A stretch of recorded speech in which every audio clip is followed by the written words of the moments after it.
Be me.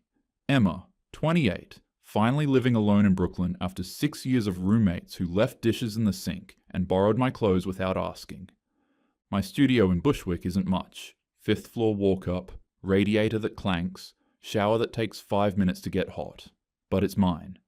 I can afford it on my non-profit salary if I'm careful.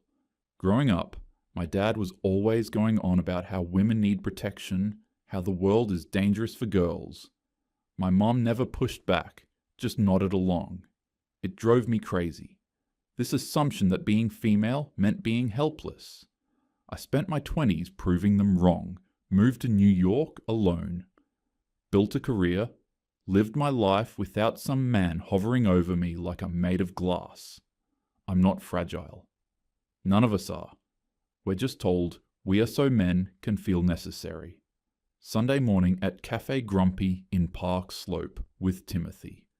We've been dating a year and a half.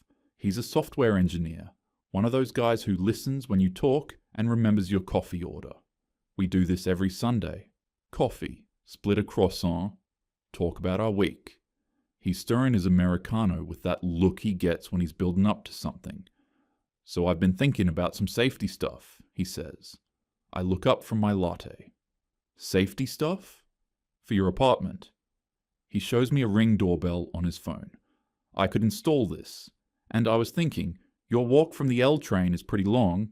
Maybe I could start walking you home when it's late. Something tightens in my chest. Timothy, I've been living in New York for 6 years. I know, there was an incident last month. In your neighborhood. Woman got followed from the subway. I saw it on the Citizen app. That careful tone, like I'm fragile. So because one woman had an issue, I need a chaperone? That's not what I'm saying. Then what are you saying? He sets down his coffee. I'm saying I care about you. Some basic precautions aren't unreasonable. You know what this is? This is the problem with dating men who grew up with traditional values. You can't see women as equals. You always need to be the hero. Emma, that's not fair. Isn't it? Do you walk your male roommates home from the subway? They don't live alone. I'm a grown woman, Timothy. I don't need a man to function. He goes quiet. The couple at the next table pretends not to listen. I'm not trying to control you, he finally says. I just care. If you really cared, you'd respect that I'm capable of taking care of myself. We finish in silence. The croissant sits between us, uneaten. Walking back, he tries again. Can we talk about this? There's no wrong way to take someone treating you like you're incompetent. That's not...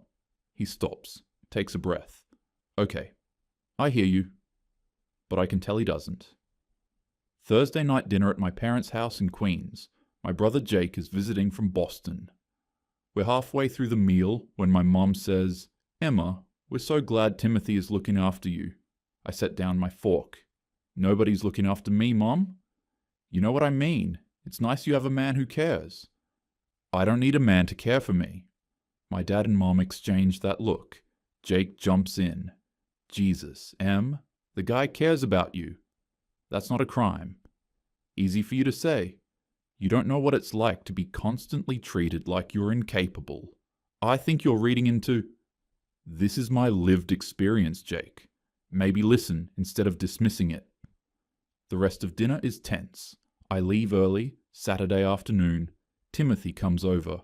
I've been rehearsing this for 2 days. I think we need to break up, I say. He looks like I slapped him. What? We have fundamentally different views on gender roles.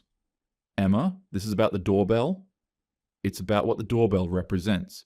You don't see me as capable. That's not how I see you. Then why all the safety suggestions? Because I care about you.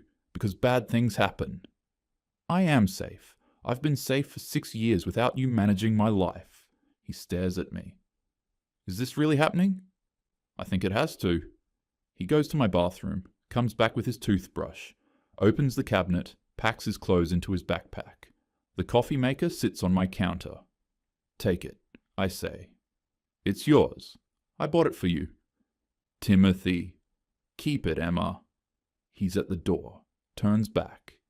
I hope you know I never thought you were incapable. He stops. Shakes his head. Never mind. Take care of yourself. The door closes. His footsteps descend all 5 flights. I stand in my studio and feel vindicated, empowered. The coffee maker gleams on the counter, expensive and wrong. 3 weeks post-breakup. I'm thriving. That's what I tell myself. The L train platform at Bedford. Tuesday morning, 8:47 a.m. I notice someone at the far end.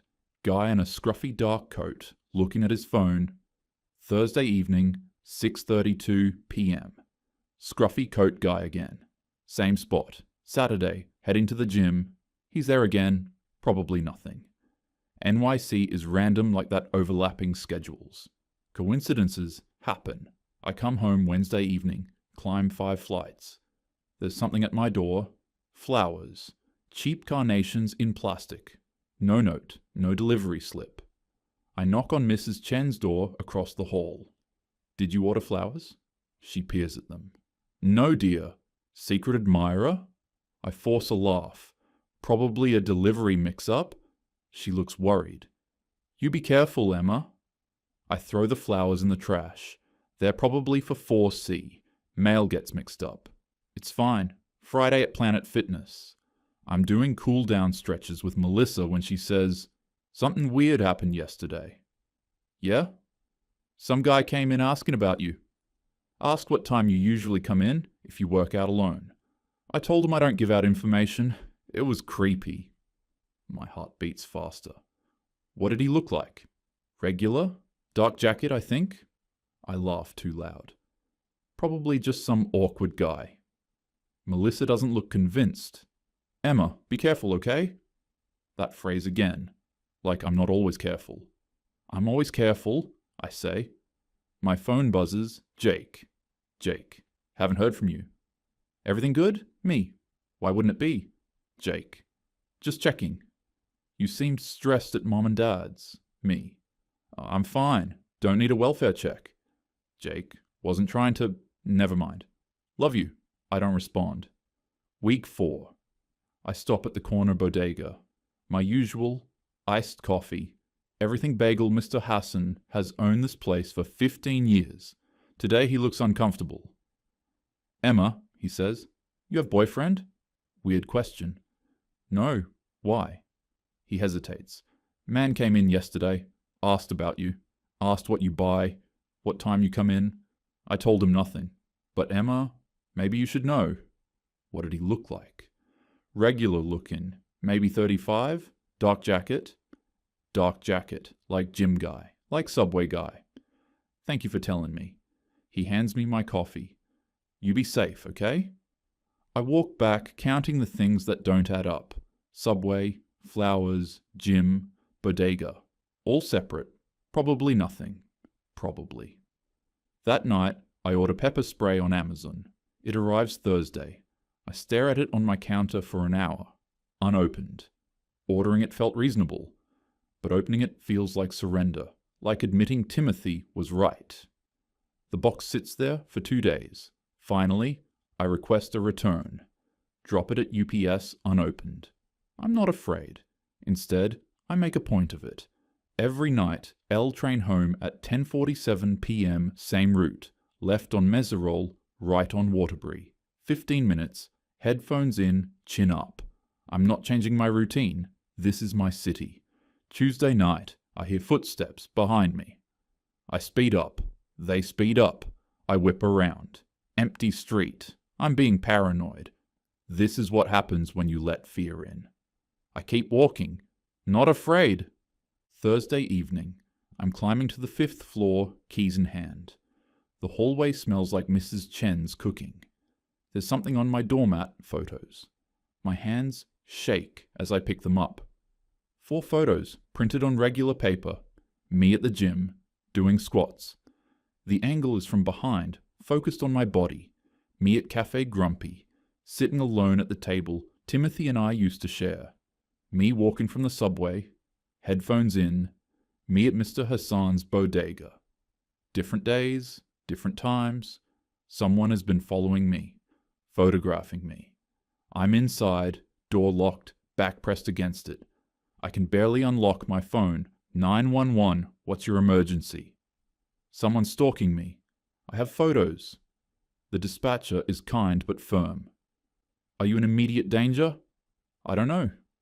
Is the stalker at your location? I don't know. Stay calm. Officers are on their way. 2 officers arrive 40 minutes later. One is young, female. The other is older, mid-40s. His nameplate says Reynolds. I show them the photos. My hands won't stop shaking. Officer Reynolds studies each one. How long has this been happening? I tell them everything. The flowers. The gym. Mr. Hassan. The subway. As I'm talking, I hear how it sounds. I ignored every warning. Do you live alone? Reynolds asks. Yes. Boyfriend? Family nearby? Something about the phrasing irritates me, even terrified. Why does that matter? He looks up. Doesn't seem offended. Because statistically, visible male presence deters stalkers. Someone staying with you changes the risk calculation. So your solution is, I need a man to protect me? The female officer shoots him a look. Reynolds sighs. Ma'am, my solution is, you need to not be alone in a building with a broken front lock while someone is actively targeting you. Man, woman, trained dog. Doesn't matter. Safety isn't about politics. That lands harder than it should. We'll file this report, increase patrols, but I'm being straight. Until he makes a direct threat or attempts contact, there's not much we can legally do. These photos aren't technically illegal if taken in public. So I just wait until he does something worse. I'm recommending you stay with someone, change your routine. If we can identify the suspect, we can pursue a protection order. They take the photos as evidence, give me a case number, then they leave. I'm alone with the knowledge that I've been prey for weeks. Melissa texts, dinner tomorrow? I call her instead. Voice shaking, I tell her everything. Pack a bag, she says. You're staying with me and Josh. Melissa, I'm not running from my own home. This isn't about pride. I'm not running. Silence. Okay, but I'm coming over. I'll be there in 30 minutes. She comes. Sleeps on my couch. I pretend to sleep, but I'm staring at the ceiling, listening to every sound Jake calls at midnight. I texted him earlier. M, I'm driving down tomorrow. Me and my buddy Edward. He does security consulting. We're going to... Jake? No, I'm handling it. You're being stalked. I filed a police report. I'm fine. You're not fine. Let me help. I don't need you to rescue me. I'm not some damsel. Long pause. I hear him breathing. Jesus Christ, Emma. This isn't about feminism. This is about someone stalking you. I'm aware and I'm handling it. Don't come down. I hang up. From the couch, Melissa says quietly, You know you're being stupid, right? I don't answer. At 3 a.m., I hear footsteps in the hallway. Heavy, deliberate. They stop outside my door. I'm frozen, staring at the doorknob in the dark. The footsteps continue. Up the stairs, toward the roof. I don't sleep at all. Day 6 since the photos. I've stopped going to work. Told them I have the flu. I order all food delivery. My dresser is pushed against the door at night, kitchen knife on my nightstand. I check the peephole every 20 minutes. More notes appear, slipped under my door. The first, you said you don't need protection. Interesting theory. The second, I know when you sleep, when you shower, when you're afraid. The third is my schedule, my old schedule. Accurate to the minute 8:47 a.m. L train to work 6:32 p.m. L train home 7:15 p.m. Gym Monday, Wednesday, Friday 10:47 p.m. Home. He's been watching for weeks, learning me. I'm not eating. Can't remember the last time I showered. Melissa comes daily, but I barely let her in. Don't want her in danger. Mr. Hassan brings soup. I don't touch. My landlord finally fixed the front lock after I called screaming. Doesn't matter. The stalker's already getting in somehow. It's 2 a.m. on day 8. I'm sitting on my bathroom floor, fully dressed, knife in hand. I haven't slept in 3 days. I call Timothy. He answers on the first ring. Emma? I can't speak. Just crying. Emma, what's wrong? Are you hurt? I'm sorry, I manage. I'm so sorry. I know I don't deserve. Can you... What's your address? You know my address. I'm asking if you're there. Are you home? Yes. Lock your door. I'm coming now. Timothy, it's 2 a.m. I'm already getting dressed. 20 minutes. He shows up in 18 with Chris and Daniel, his roommates. 3 men at my door at 2 a.m. and instead of scared, I'm sobbing with relief. Timothy doesn't say, I told you so, just, tell me everything. I show him the photos, notes, police report. He listens, jaw tight. Here's what's happening. Chris brought tools. We're installing a real deadbolt. Daniel's setting up a security camera in the hallway, and I'm staying tonight. Tomorrow we figure out next steps. I start to protest. Habit. But nothing comes out.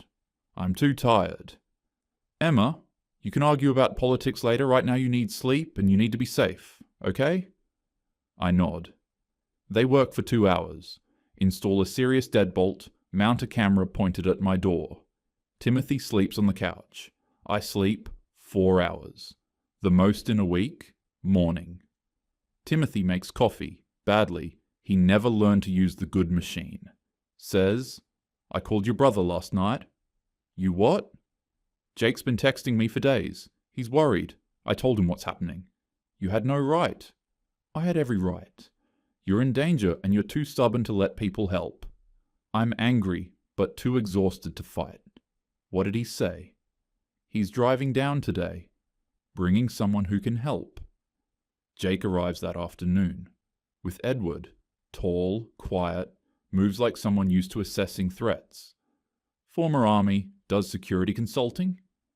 Now Edward shakes my hand. Mom, let me take a look around. He walks my apartment, the building, asks questions. Where are the exits? Fire escape? Roof access? Who has keys? Comes back 30 minutes later. Your stalker has been accessing through the roof. Lock's broken. Anyone can get in. Then he moves through the stairwell buildings old enough he can probably hear everything through walls. He knows your routines because he's been listening. My skin crawls. The thought of him above me. Edward continues, matter of fact. Police can't help until he commits a crime. Building security is non-existent. You staying here alone is not an option. I start to argue. Edward cuts me off. Not unkind, just direct. This isn't a debate. Someone is hunting you. Accept help or wait until he escalates. Those are your options. Timothy adds quietly. Jake and Edward are staying in shifts. I'll be here too. We're not leaving you alone. Part of me wants to scream that I don't need this, but the larger part, terrified, exhausted, just feels grateful and humiliated, because Timothy was right about all of it. That night, I hear footsteps on the roof again, but Timothy's on the couch, Edward's in the hallway, Jake's in his car outside the footsteps retreat. I'm safe, but I've never felt smaller. Day 12. I'm leaving for work. First time in almost 2 weeks. Trying to reclaim normalcy, even though Timothy insisted on walking me to the subway. We're in the hallway. I'm locking my new deadbolt when I hear footsteps on the stairs. Coming down from the roof. Fast. A man rounds the corner, scruffy coat. Mid-30s, same guy from the subway platform.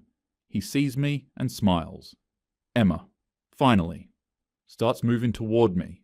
Timothy steps in front of me, Edward, who'd been waiting in the stairwell below per their rotation plan, comes up behind the stalker.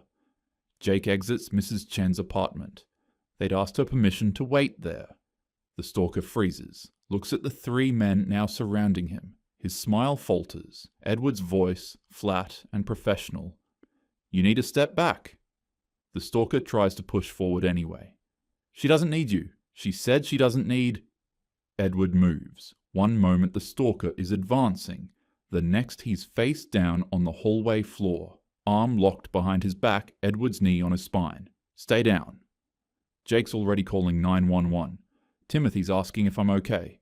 I can't speak. Can't move. Just staring at this man. This pathetic, ordinary-looking man who's been terrorizing me for weeks. Police arrive. Officer Reynolds is one of them. He looks at the scene, looks at me, nods once. The stalker is screaming now. This is assault! I didn't do anything. I was just walking in my own building. Edward, calm. He doesn't live here. I checked tenant records. Officer Reynolds to the stalker. Sir, you're under arrest for stalking, criminal trespass, and harassment. Reads him his rights. At the station, I give a full statement. Learn his name. Jason Krieg, 34, works in IT, lives in Jersey City. Officer Reynolds tells me they found more photos in his apartment. Hundreds. Some through my window. He'd been on the fire escape. They found detailed notes about my schedule, my habits, my re-education. Re-education? I ask. Reynolds looks uncomfortable.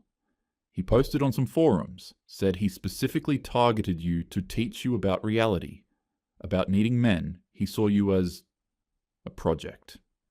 My blood runs cold. He chose me because of my beliefs, wanted to prove a point. I feel sick.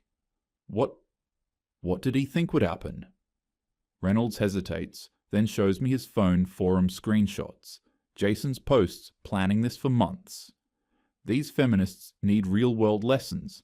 Found the perfect target, vocal about not needing men lives alone. Predictable routine. I'll show her exactly why women need protection. Documenting everything for the guys who say it can't be done.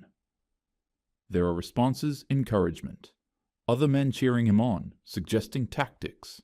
They'd been watching my life unfold like entertainment. He was going to... I can't finish. He was escalating, Reynolds says quietly. The photos through your window were recent. 2 more days, maybe 3, and... He closes his phone. Your ex-boyfriend's timing saved your life. Reynolds continues. He'll be charged. Restraining order will be in place. You did the right thing, having people with you if you'd been alone when he made his move. He doesn't finish. Doesn't need to. I'm staying with Melissa and Josh now. Can't go back to that apartment. Can't sleep there, knowing he was on the roof, on the fire escape, listening through walls. Timothy still checks on me. We're not getting back together. I ruined that trust. He's kind, but there's distance now. Sadness in his eyes when he looks at me. Jake went back to Boston but calls daily. Tells me he's proud of me for filing the report, for letting people help. Eventually I don't feel proud. I keep thinking about what I said to Timothy that day at the coffee shop. I don't need men to protect me. I still believe women are capable. Still believe in independence, in equality, in not being treated like we're fragile. But I was wrong about something important. I was wrong that refusing help equals strength. Wrong that every offer of care is condescension. Wrong that accepting protection means admitting weakness. Real strength is knowing when you can't do something alone. When pride becomes self-destruction. Timothy wasn't trying to control me. He was trying to care for me. And I threw it in his face because I couldn't tell the difference. Jake wasn't dismissing my experience. He was worried about his sister. Officer Reynolds wasn't being sexist. He was being practical. But I can't say any of this out loud. Can't post it. Can't explain it without sounding like I'm betraying everything I claim to believe. Without admitting I was wrong in a way that feels too big, too public. So I just stay quiet. Delete old posts, but screenshots live forever. I see the comments sometimes. Guess she learned her lesson. Reality has a way of teaching feminists the truth. They think this proved their point. Maybe it did. I don't know anymore. I'm safe now. Jason Krieg is in custody, facing charges. I have friends and family who still care despite everything I put them through. But I lost Timothy. Lost my apartment, my sense of security, my certainty about who I am and what I believe. And I still can't sleep without checking the locks 3 times. Still freeze when I hear footsteps in hallways, still feel him watching even though he's locked up. Some lessons cost more than others. This one cost me everything.